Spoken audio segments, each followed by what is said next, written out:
everyone, I'm Kaitlin. And I'm Jillian.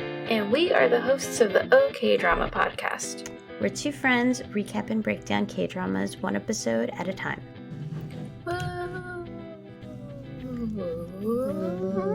Last Lovestruck episodes. Yay! Crazy. I know. I feel like satisfied with how it ended, and also like I'm ready to move on to a new show. Yeah, this was a very fast watch for us. Yes. It was enjoyable. But not like, oh my god, I'm in love with everyone and I need 7 more episodes so my heart isn't broken. But yeah, we'll get into that. But first, hey, if you're new here, please rate and review the podcast. Even if you aren't new and haven't rated or reviewed the podcast yet, please do. That'd be great. 5 stars. Yes, 5 stars only.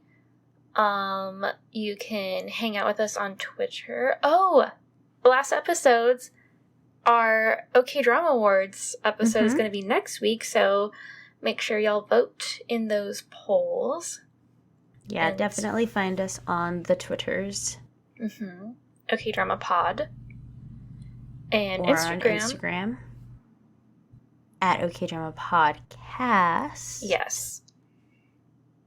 And you can email us, okdramapodcast@gmail.com. And we have a Patreon where you get bonus episodes. And we have an Etsy where we sell cute K-drama themed pins, patches, and stickers. And we have a little affiliate links with Daebak Box and Fashion Chingu. So you can get your little Korean-inspired or Korean-made goodies. Yes. Super cute stuff. Very good. Okay. So, shall we just jump in and then save our thoughts for the end? Sure. Okay. I can do 15. And then I guess when we get to 17, we can, like, swap out halfway or something. Yeah. 17 is, like, there's minimal plot. So, yeah, we might just have a discussion of what happened in 17. Okay. Not a good episode. But we're talking about 15 right now, and so I'm going to go ahead and jump in that. Okay. 15's title, It's So Hard to Get Honest. Earnest conversations bring closure to former couples. Uno comes clean about both her secret life as Sona and her relationship with Jaewon. So the episode starts and the director is interviewing Jaewon and Uno about the relationship. Like 10 minutes after they made out. They're like in a room now. I don't even know where they're at. Yeah, it seems like a little cafe or something. Yeah, some store. Yeah. Jaewon is really giddy and excited about everything that just happened. But immediately Uno says she regrets it. And he gets all upset hearing that she regrets her behavior. But then he starts to feel a little better because she realizes that she does in fact love/like him. And she admits that she started a lot of things in the relationship, but right now romance is not her priority. And he tells her he doesn't care about her past and how she was engaged, whatever happened, blah, blah, blah. But then she points out that her past matters to her and she has some things to work through. Yes. I'm like, could you just have done this from the beginning? Yeah. Then she would have worked through her shit and they would have gotten together sooner. Yeah, but I guess she needed this time and maybe reflection. Yeah. I guess. I don't know. So later that night, Jaewon calls Uno because he's still frustrated by their situation and she keeps hanging up on him before they actually talk about their feelings and like what's going on between them. So like nothing is getting done in this conversation. It's like non-existent. Then she starts to kind of open up more and she admits that she doesn't regret meeting him. And in fact, she loved being with him. She tells him that she was in a fragile state and wanted to be loved and to try new things. And he was there for her during that time, even though he didn't know it. Mm-hmm. She starts to wonder if that was her true self while she was at the beach and is determined to not go back to her old, quote, stupid self. She tells Jaewon that looking after herself right now is more important than loving him, and he's still, like, disappointed or whatever, but he respects her decision, and he's just kind of relieved that nothing bad has happened between them or anything. Yeah. But it's just, like, it's very, like, just like, oh, okay. So we're not together. They're not going to be together. This isn't going to work, blah, blah, blah. Yeah. He was like, so I didn't do anything wrong. Okay, good. Like, it's not on him. It's, like, all on her. But yeah, it's just kind of like, okay, well, bye, I guess. Yeah. It's just kind of like, see you someday, maybe. So the next day, Jaewon gets her car fixed after that accident. He returns her suitcase. He wishes her good luck while she tries to find herself. And she points out, like, we still work together now, basically, so I'll see you. But it seems like an actual breakup. And the type of breakup we've been talking about him needing and wanting from the beginning. We cut to Kangwon and Songyoung, and they're having a little moment where they meet up, and they also find some closure, crazily enough. He starts to admit that he doesn't have any feelings for Uno or Renri, and she's like, why didn't you ever say so? Like, you just never answered.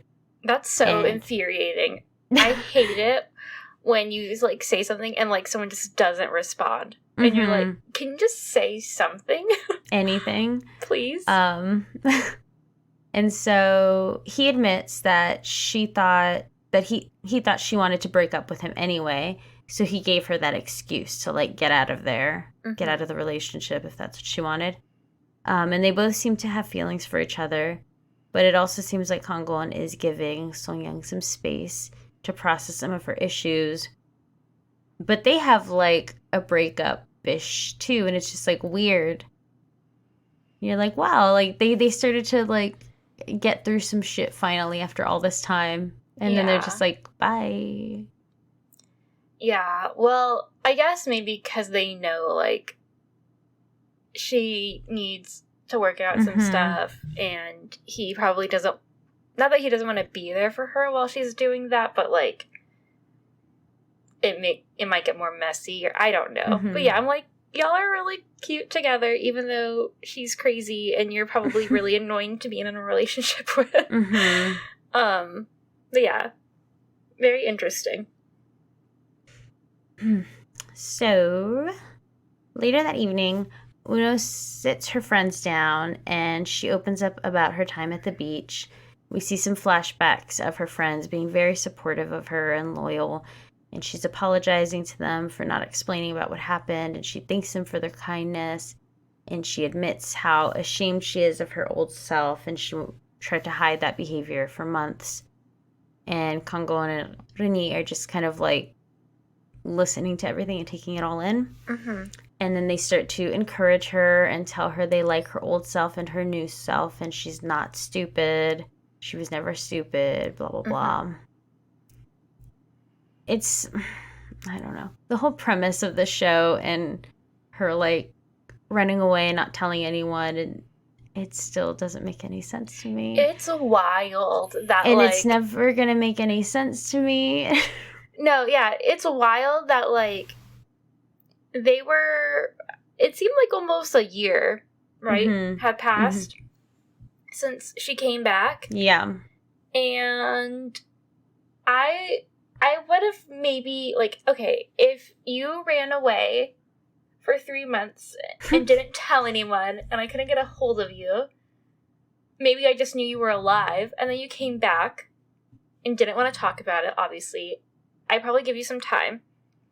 But maybe after, like, 3 months or so, I'd be like, so, where were you? Like, are you okay? Do you need to talk about what happened? Yeah. Like, it's crazy that they were just like, this never happened.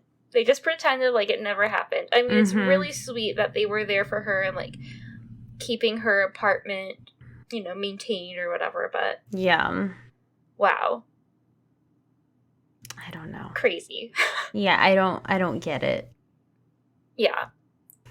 Especially because they've known each other for so long. Since they were children. They, like, supposedly have this amazing relationship with each other. Yeah, like... I don't know. I mean, I don't know how long I've known you. Like, 10 years or something? That seems like a long time. But, I don't know. I'm like, even though you're not my childhood best friend, I would still, like, ask if you were okay. Yeah. At least the basics of, like, so, at least where were you? Yeah. You don't have to tell me everything, but, like, what happened? Where'd you go? Yeah, I feel ya. And just, I don't know. Her whole behavior is weird for me. I can't even, like, begin to get into it because I don't even know how to explain it to myself, but yeah, I don't know. This show has just, like, a lot of, like, okay, whatever. Like, I'm just gonna take it for what it is. It just, the logistics of everything, don't really quite make sense. And, like, I don't know why they use this format. The ending to me is extra confusing. When they're all, like, saying bye. And they're all, like, in what looks like the studio of filming. And they're saying, like, bye to the audience that's been watching them this whole time. And I'm still just like, but if she never told them who she was, if like, the storyline ended up being that she never said anything like she originally wanted to. Everybody knows that girl, Sona, and what's-his-face were both being, like, questioned. Yeah. And interviewed, and it was, like, a whole thing. Did she not think people were going to put it together if she never told?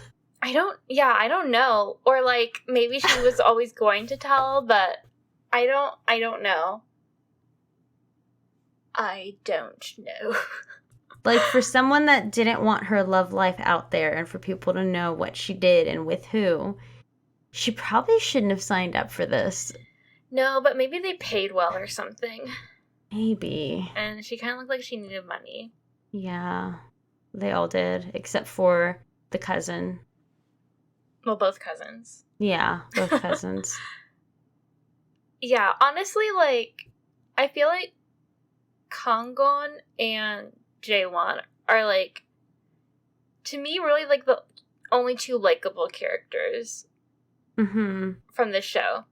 Like, yeah, I'm okay with the other ones, but I have a bone to pick with basically all of them. I'm like, yeah, the only thing Jaewon did was love too much.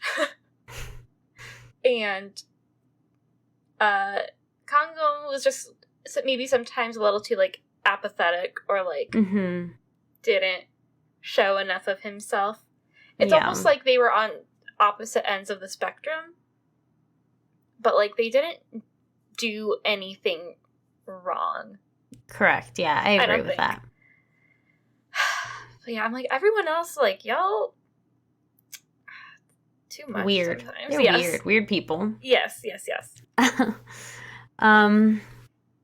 So we're back with her apologizing, blah, blah, blah. They tell her she's not dumb, yada, yada. And then Kangwon also tries to take the floor to speak, and he's trying to tell them that he and Sonyoung broke up. But the girls just cut him off, and they're like, y'all broke up, like, months ago. So sad. Why are you telling us this?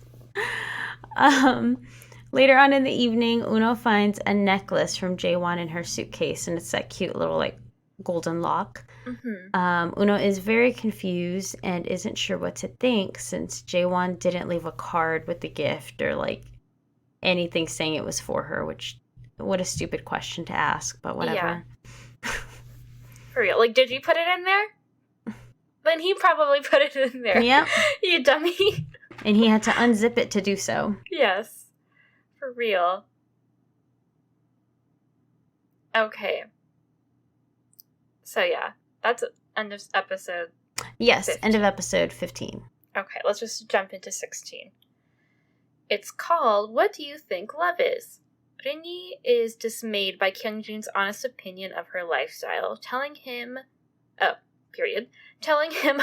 about all her flaws and fears. Uno asks Jaewon if he can accept her. So, the episode starts with the participants talking about their ideal relationship and what love is. Blah, blah, blah. The characters start to chime in, but then Kangwon hints at wanting to be with Sonyoung again. They're basically like, oh, it's just kind of, like, crazy that you can be in love and, like, two people can find each other and compromise and blah, blah, blah, whatever. So, then we cut to Jaewon and Kyungjun meeting Uno. Uno is a little shocked by how positive and professional Jaewon is, and Kyungjun jokes that they should date since she kept checking him out. And I, like, loved this because after their little breakup, Jaewon is just, like, totally playing it cool. Yes. And I'm like, dang, I would feel dumb if I was her. And Kyungjun still doesn't know that that they are the couple. Right. Whatever.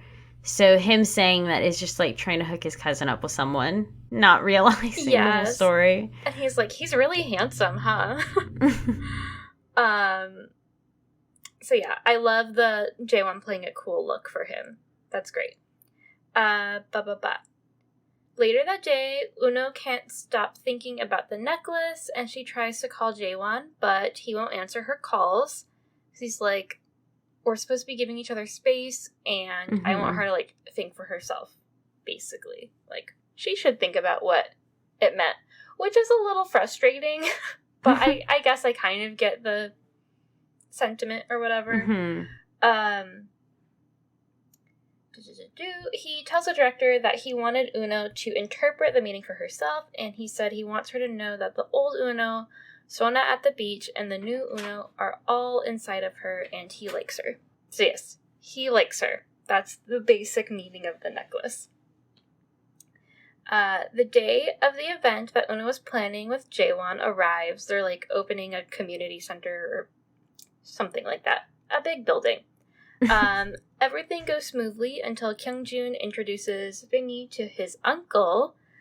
And it's, like, really cute because they're, like, a cute little couple, and he's, like, very proud of her, I guess, question mark. He really loves her anyway. And his uncle's like, oh, nice to meet you, like, what do you do? And she's, like, getting ready to answer, and he's like, oh, yeah, Kyungjun told me you're in grad school. And she's like, what? And he just walks away, basically. He's like, oh, nice to meet you, and then, like, scurries off to talk to important people or whatever.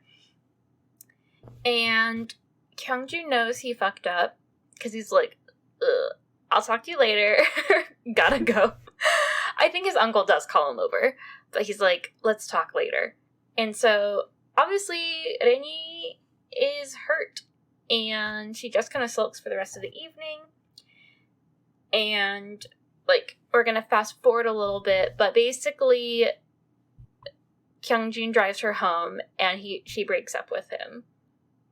Because she was so hurt. And I was like, that was maybe an overreaction.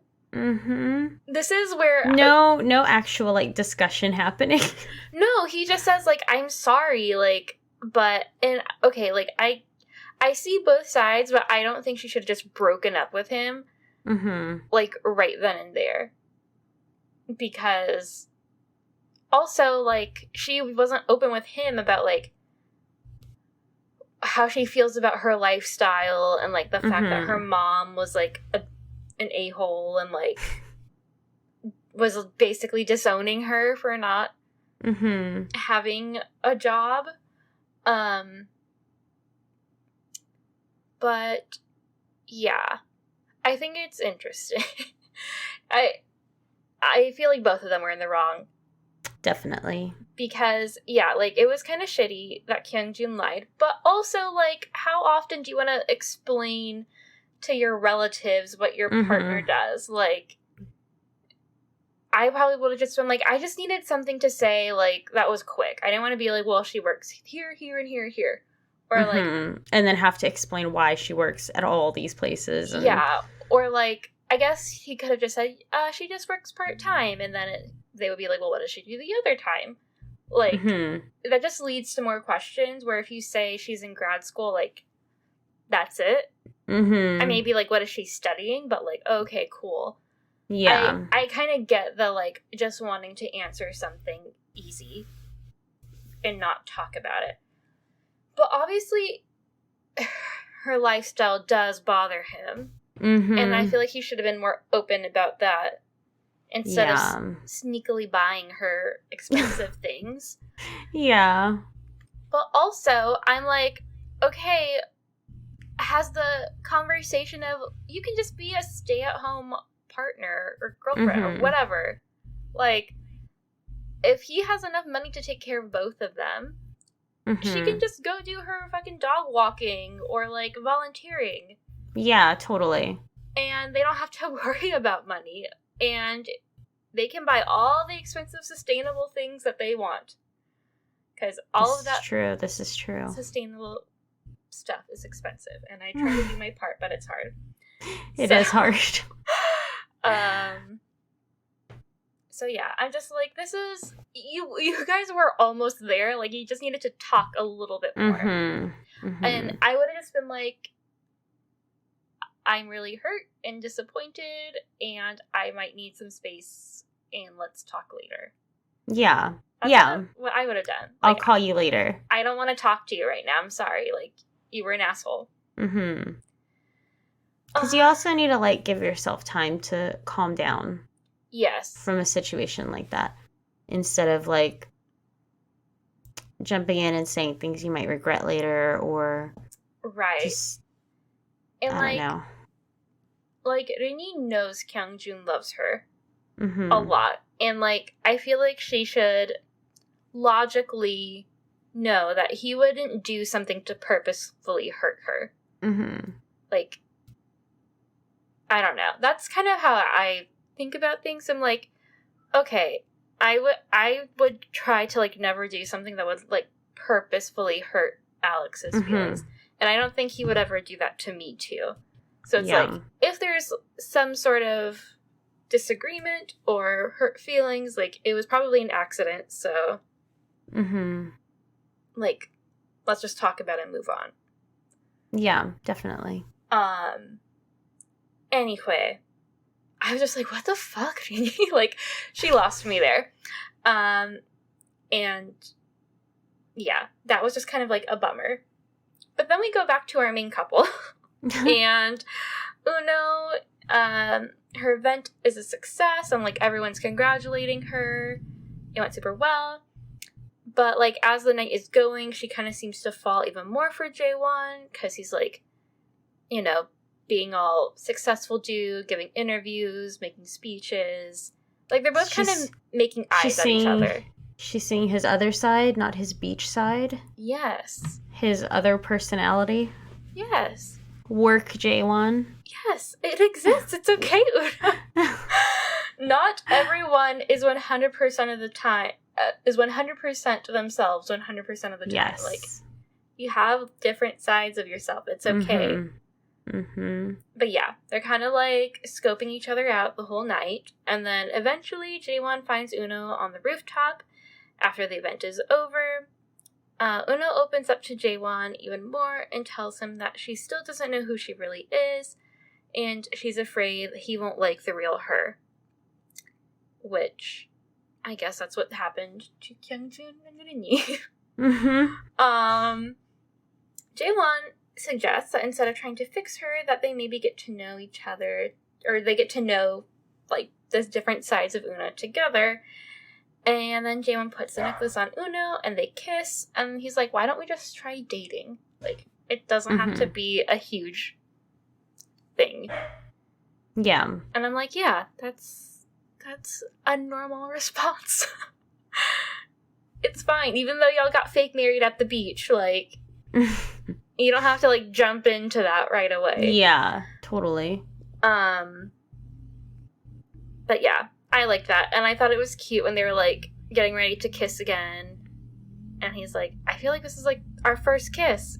Even though it's not. But it's, like, their first kiss as a for real couple where everyone is on the same page. Yes. As to what their names are. Absolutely.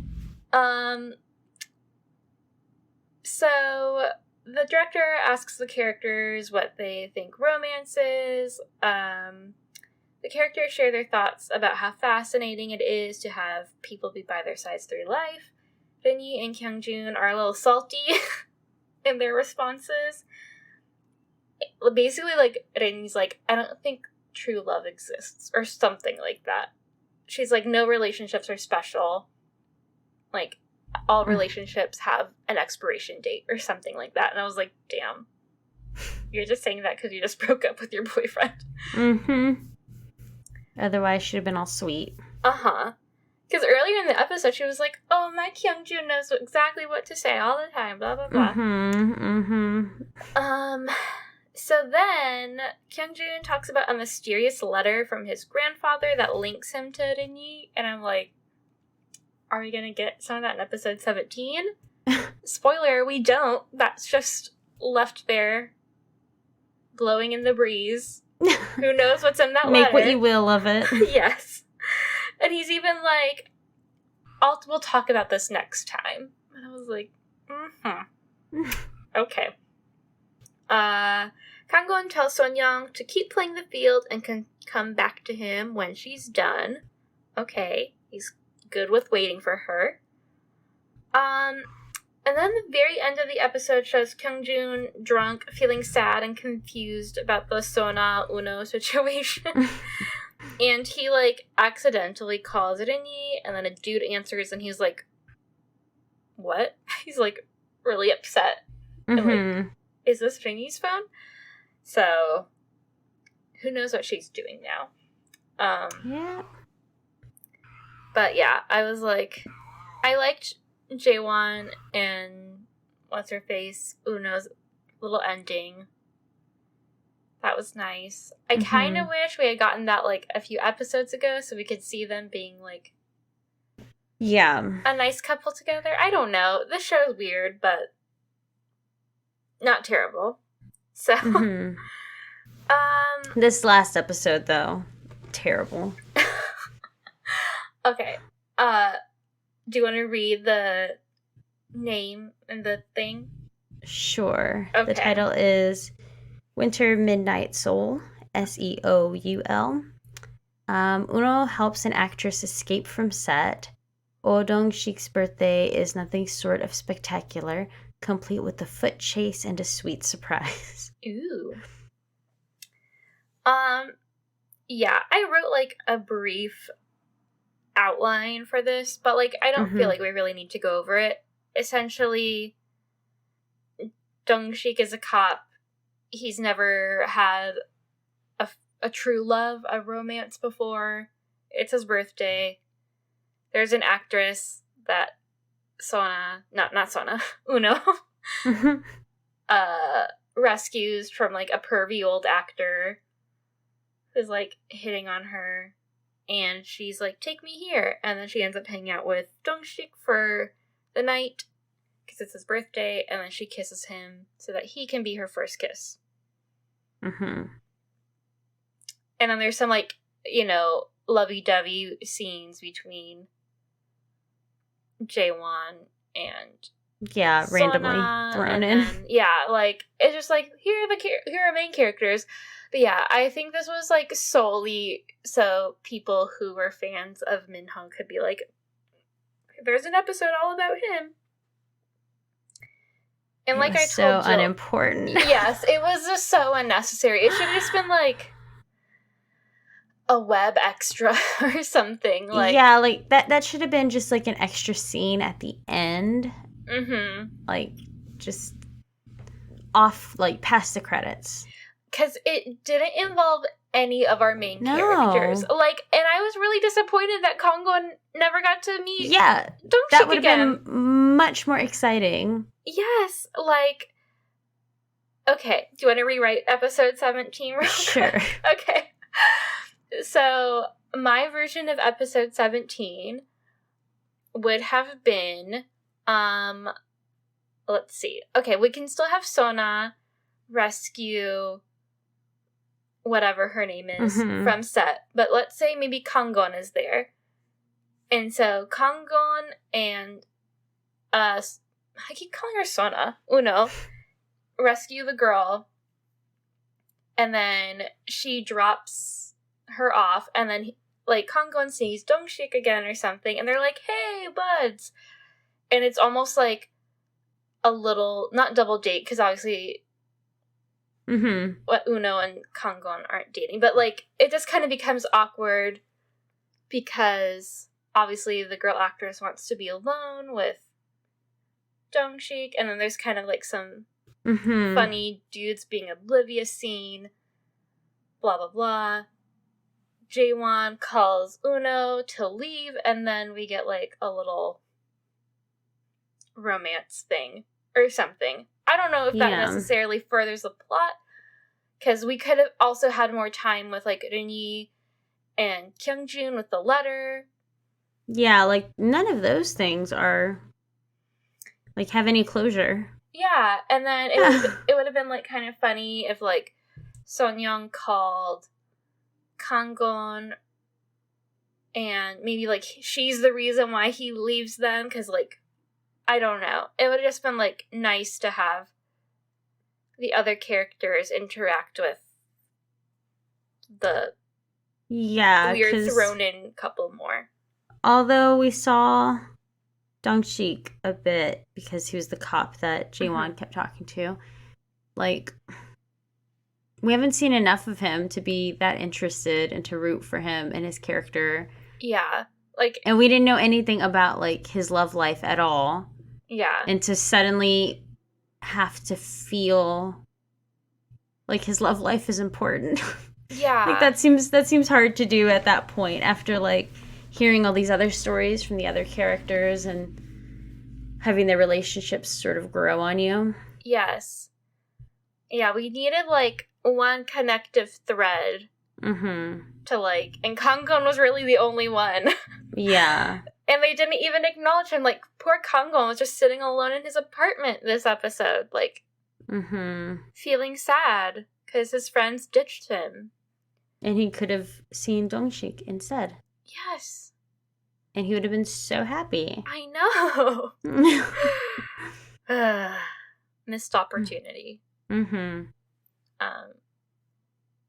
But, I mean, like I told Jill, like, I was happy to see Minho because, like, I'm his fan, but also I was like, what the fuck is this? Like, this is boring. Also, I refuse to believe that, and his, like, cop partner or whatever was like, you're telling me you've never been in love before? Like, I get maybe never being in love before. Yeah. But I'm like, okay, obviously this guy is, like, handsome and sweet and presumably somewhat smart, I guess. Like, he seems like a good person, like, and he's supposed to be how old? Yeah. Like, you've never, I don't know. Felt anything for anyone. Yes. And I get, like, some people aren't, like, you know, really romantic in that way. That's fine. Some people don't want that, but also it seemed like maybe it's not that he didn't want it. It's just, I don't know. It was just, it was weird. Yeah. It was weird that they made him like that because in real life, like, I think he's already, like, 30 or in his early 30s. Like, I don't know how old he was playing in the show, but I'm just like, don't make no sense. That's weird. It just... Yeah, there's a lot of moments in this series where you're just like, why though? What? I don't get it.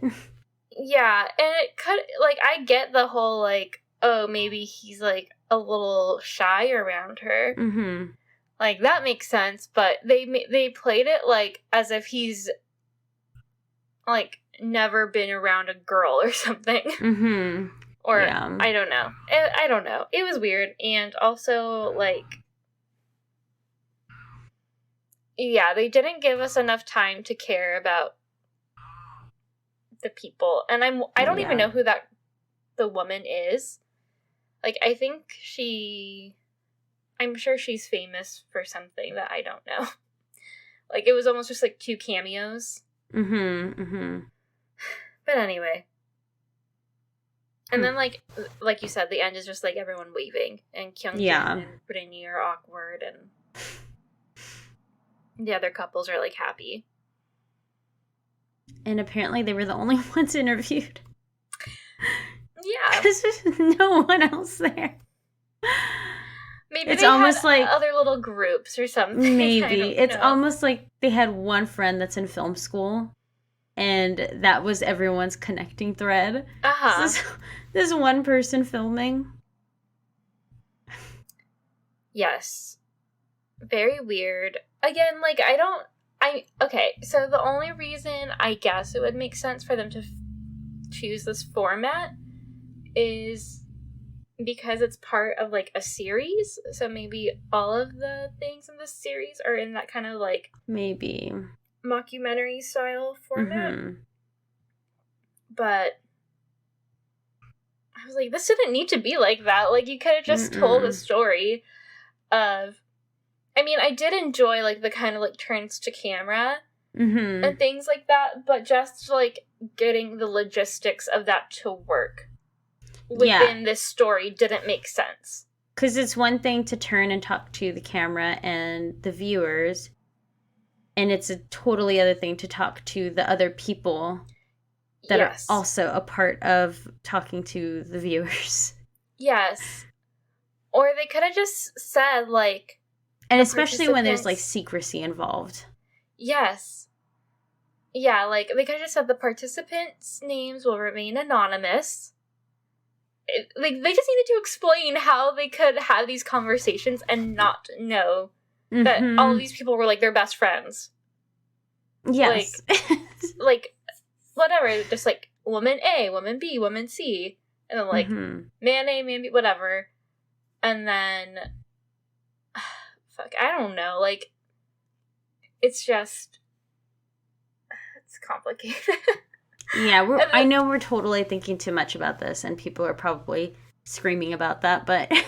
yeah, no, and, like, I guess moving on, I will say I really did enjoy this show. And, like, really after episode 7, I was like, I want to keep watching, and if we weren't doing it for the pod, I would have just watched probably all of it in, like, one day or something. Like, yeah, just gone to town and finished it, because they're really short. Yeah, it's definitely a fun and easy watch. Yes. But not one that I'm like, oh, I need to rewatch that or anything. Like, really the standout scenes, and I guess we'll talk about this during the OK Drama Awards, but they were mostly just, like, all involving Jaewon, and that's not because, like, I'm a big Chang-wook stan. So not. Not that I don't like him, but anyway. I'm like, the characters were weird. They made weird choices, and I just liked hanging out with Chang-wook. Yeah, basically. I mean, if somebody asked me to suggest a drama to them to, like, start off with, this is not one I would choose. It's just, like, the format is so strange. The storyline is kind of a little weird, a little confusing, and I don't know. Like, it's okay to watch, just as a thing, but it's not. It's like I'm just gonna turn my brain off for 30 minutes and watch this wacky storyline unfold. Yes, this is perfect for that. It's a perfect, like, I'm going to watch something while eating dinner kind of show. if you can eat dinner and The read low subtitles stakes. at the same time. Yeah. Low stakes, not... Low stakes show. Yeah. So, in that sense, I loved it. In the other sense, if you're doing, like, a recap podcast where you go in depth about stuff, it's not great to think deeply about it. Yeah. But yeah, I'm, like, really excited for the OK Drama Awards. I'd like to know how everyone felt about it. Mm-hmm. If they agree with us or not. Yeah. That's always fun. For sure. I'm very curious to see, like, who our favorite characters will be. I don't know how I'm going to separate them out, but I'll think of that later. But yeah, I'm excited. And then I'm really excited about our next drama, which we did not vote on. We're just doing it. Reply 1988. This is also, I think, kind of like a slower paced, not the Uncanny Counter. Yeah. Just kind of like... Not action-packed. Yeah, slice of life. Cute drama. And then we can vote on another one. Perfect. So I'm excited for that. Do we have any other news or corners we want to visit? No, I don't. Okay. Do you? No. Well, okay, maybe. This is just kind of like a little thing that I was telling Alex about. But, apparently there's this K-pop group called Brave Girls. And they've been around for a while. I've never heard of them. They were kind of like not doing great.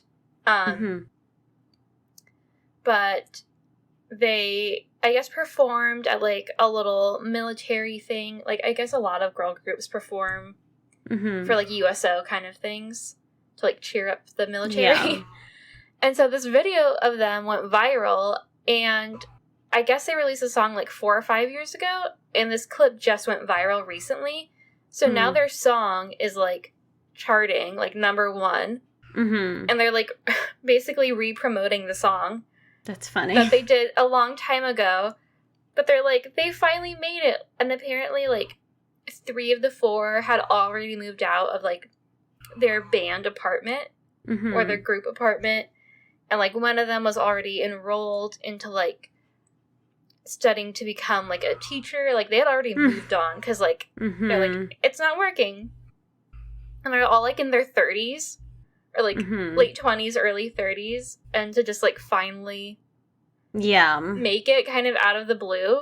I told Alex, man, that's cool. There's still time for us. It's okay. I mean, Blondie didn't make it until Debbie Harry was like in her late 30s. Yeah. Mid to late 30s, so. It's fine.